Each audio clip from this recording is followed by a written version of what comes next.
Let's see. Alicia says, this week I felt much better than the last few months, but then I caught the feeling of, it's not okay to be okay. I accept what he has done to me if I just let go. I accept what he has done to me if I just let go. I know this feeling is weird, but is it normal? So you've got the feeling of it's not okay to be okay. Yeah, okay. I love that you brought this up. I think a lot of people feel this way. And this is why they get stuck. And this is why this is why they stay angry. Because it's this feeling of, if I somehow say that I'm okay with things, or that I'm able to move forward, then I am somehow also saying that what happened to me is okay, or that I'm not affected by it. But that's not the truth, right? So I would encourage you to use the words to describe this to yourself in whatever way that you are comfortable with. So for example, I do not like the word forgiveness. I love the concept. I don't like the word. And I don't like the word because I feel like it's really broken. Because when a lot of people talk about forgiveness, that word has been so misused and misapplied. It's caused a lot of damage. So to me, for example, forgiveness is not the same as forgetting. I think it's foolish to forget what somebody has done to you, right? But the concept behind forgiveness is releasing anger. It's releasing anger towards a person or towards a situation. Easier said than done. But this is, when I talk about the best revenge being a good life, that moving in that direction, moving towards, I know that I need to release anger.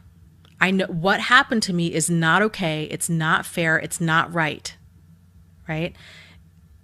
But it is what it is.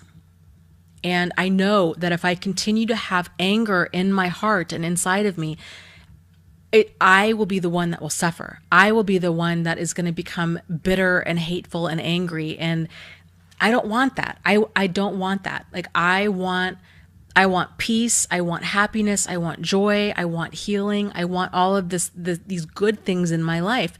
The only way to move in that direction is to release the anger. It helps to release the anger by channeling the anger into something positive and into something productive. This isn't to say to not feel the way that you feel, right? It isn't to say that it's not okay to feel angry, because it is. But I think you can also kind of set time limits for yourself and say, I feel angry, I feel bitter, I feel however you feel. I feel cheated. I feel resentful. I feel full of rage. I feel the way that I feel. And to just sit with that. And for as long as you're comfortable sitting with it, realizing too, okay, so here's the thing with emotions, right? We tend to think of emotions in terms of good and bad. That we have but I think if we can get rid of the judgment of our emotions, if we can look at our emotions in terms of we have pleasant emotions and then we have unpleasant emotions. Everything in this life, in your life experience, everything really is working on your behalf. I mean that. I really, really sincerely mean that, and I sincerely believe that. Even abusive situations. And how I think it's working in your behalf and on all of our behalves is because every single experience that we encounter it's sort of like, it's the saying, like sometimes we win and sometimes we learn, right? And so these painful situations, these painful emotions are designed to show us this is not for you. This, stay away, right? It's like the hot stove. You touch a stove, you get burned. You learn, don't touch the hot stove. People are the same way. So you've got these people out there that are like hot stoves, and we get close to them, we get burned. And it can take a while because it's not so obvious, right? Like a hot stove, you can see that it's a hot stove.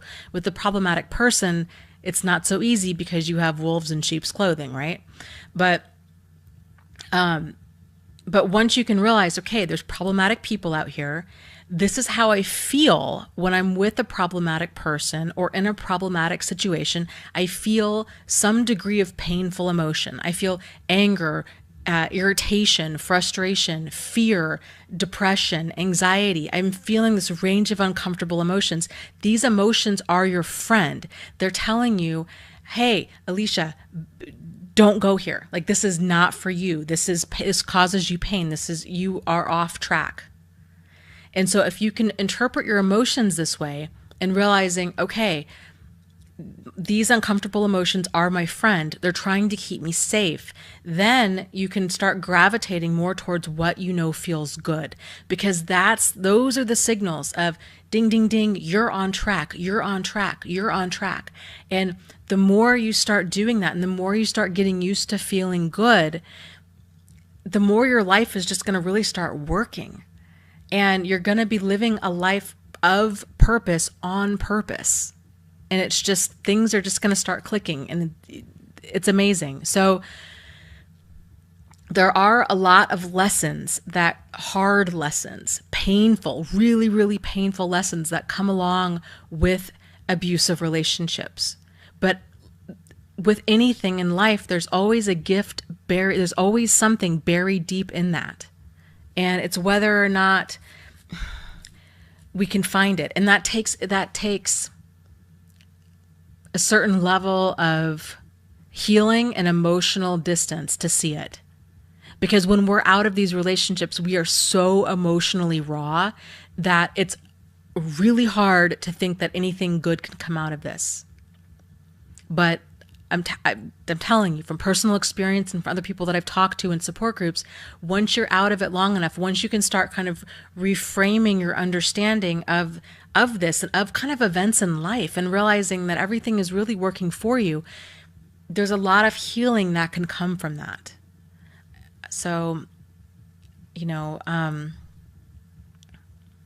I think for me, it's reframing my understanding of what happened has helped me to release the anger, because I was able to give my pain a purpose. I was able to put it towards good use.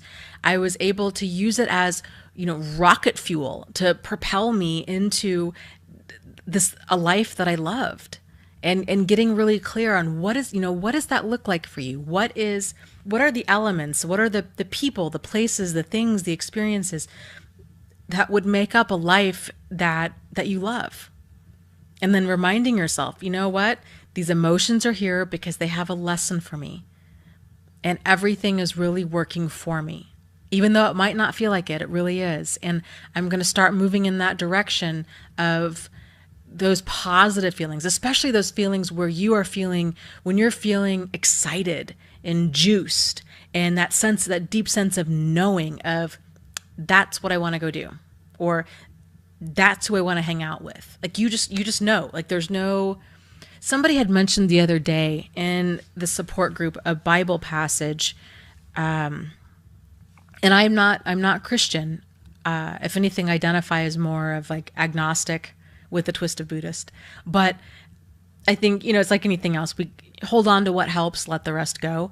Anyways, he had mentioned this Bible passage that said something along the lines of, God is not the author of confusion.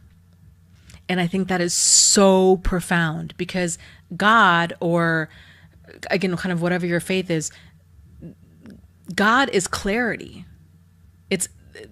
Light is clarity. Light, the goodness is clarity. It's the darkness, is confusion. And moving towards clarity. And you're only going to have clarity. Generally, it's kind of like driving a car at night. You're only going to see the next 10 feet or so in front of you, but that's all you need to see. So just moving forward in the direction that you know that you need to that you need to head in. And I think the more you do that, the more those feelings of wondering, that feeling of being torn, that it's somehow not okay to be okay, those are going to dissipate, because you're going to give your pain a purpose. You're going to start getting your life more on track. And I think in time, you're going to realize that going through this situation, there's a lot of aha moments in it for you that what you can get out of this is going to help you get on track and stay on track, if that makes sense. Lots of love to you guys. You are not alone. You are not crazy, and you really can move forward and heal from this.